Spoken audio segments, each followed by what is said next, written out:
Hi, welcome to All Christian Fellowship. We are a caring and equipping church influencing the world with God's love, and you are always welcome here. This is the 6th video of the series on the Gospel of John. In this video, we will take a look at the first sign performed by Jesus. Because being aware of John's way of communicating Jesus' powerful acts is crucial to understanding the transformational process brought about by the coming of the kingdom of God among us.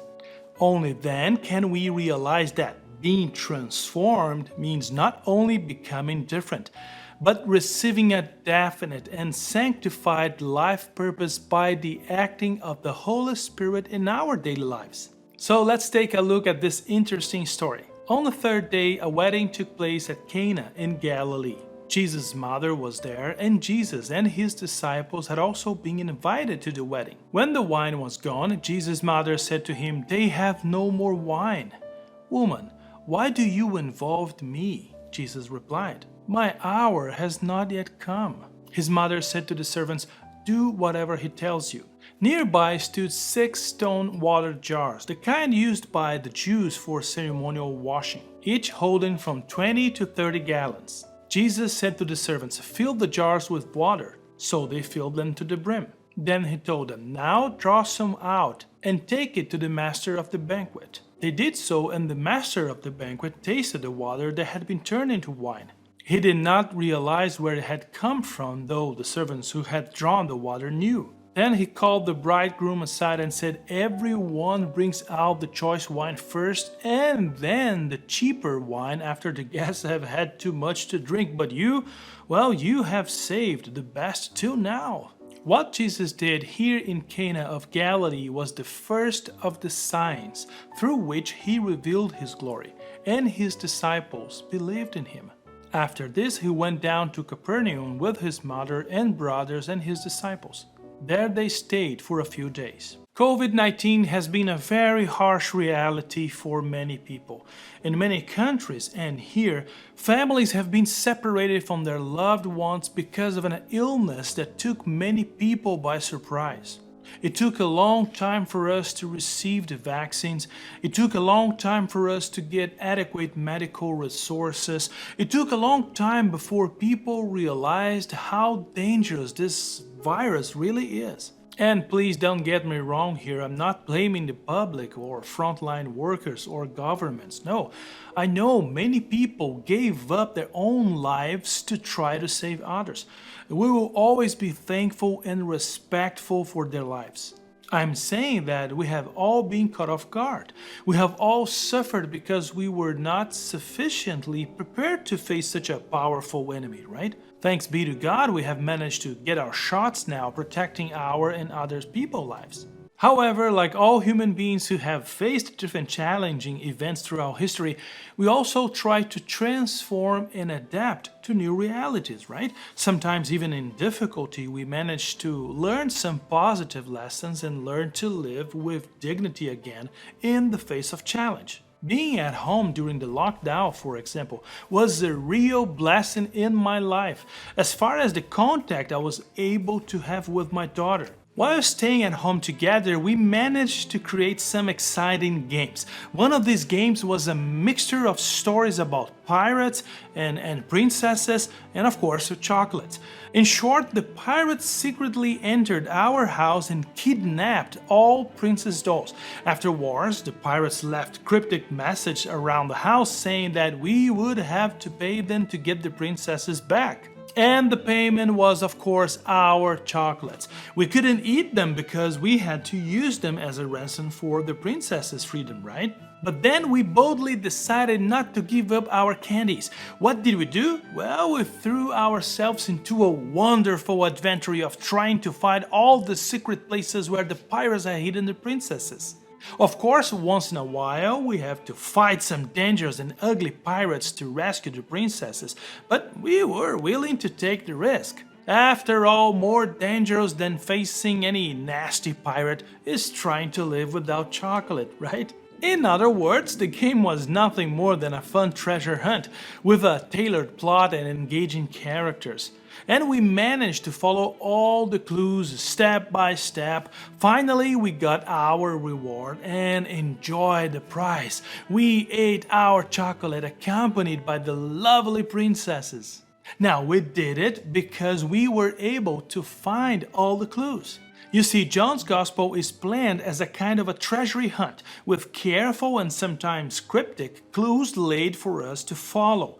Chapter 1 brought us 5 different stories to set the scene about John the Baptist and Jesus' early followers. You remember that, right? Now in the first story of the chapter 2, John gives us the first clue, so we know where we are. And the word he uses for these clues is sign. See again verse 11. What Jesus did here in Cana of Galilee was the first of the signs through which he revealed his glory. You see, John is setting up a series of signposts to take us through his story.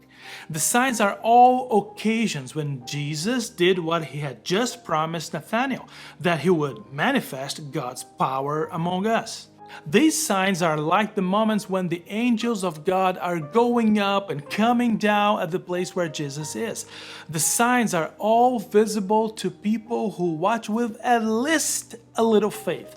They are moments when heaven is open, when the transforming power of God's love bursts into the present world. And that is why, despite what some people have said, it simply won't do to see the things that Jesus did as pleasant but imaginary legends.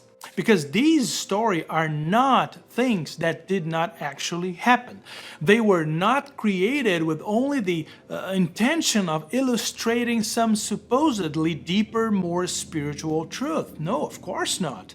The whole point of the story of signs in the Gospel of John is that they are moments when heaven and earth intersect, connect with each other. And if you think a bit deeper about it, this is precisely what the Jews believed happened in the temple, right? God touched the earth. John points out that they are stories that can happen in real life because they do not point away from earth to a heavenly reality only. We, readers of the gospel today, should not doubt that what John badly wants to tell us is that in these events, the life of heaven came down to earth. That is absolutely possible because the more you get to know about Jesus, the more you realize that this sort of thing, there is the signs of the kingdom, was precisely what you should expect with Jesus around, right? And that is why the Word became flesh. So today's story is about transformation, the different dimension of reality that come into being when Jesus is present and when, as Mary tells the servants, people do whatever Jesus tells them to do. Now, here is something interesting. In John, in the Gospel of John, we meet Jesus' mother only twice. Yeah, that's right. Here and at the foot of the cross in chapter 19. This is important because Jesus' strange remark in verse 4, "My hour has not yet come," looks forward through many other references to his time, until the time does indeed come and the glory is revealed fully as he dies on a cross.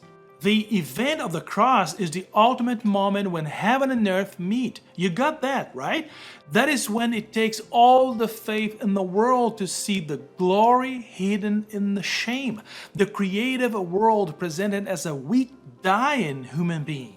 Events like this one that happened in Cana, a transformative event, point on to that specific event at Calvary. After all, what do you think John is hitting at when he says that all this took place on the third day, right? You see, the wedding is a foretaste of the great heavenly feast in store for God's people, which is clearly stated in the last book of the Bible. I saw the holy city, the new Jerusalem, coming down out of heaven from God. And the water jars used for Jewish purification rites represent a sign that God is doing a new thing from within the old Jewish system, bringing purification to Israel and the world in a whole new way.